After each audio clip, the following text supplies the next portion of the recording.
کرکټ استرالیا سره د لوبو لغوه کېدو پر سر د امرالله صالح او محمد نبي ناندری.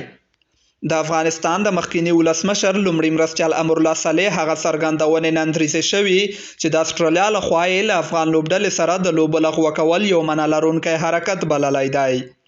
ښاغلي صالح پر خپل ټویټر پاڼه لیکلي د افغانستان خلک د کرکټ لوبډلې پر هغې مسکا حیران شول چې دوی د ترهګرو ډلې له مشر او حقني شبکې رهبر سره ډوډۍ خوړله او عکسونه یې ورسره اخیستل.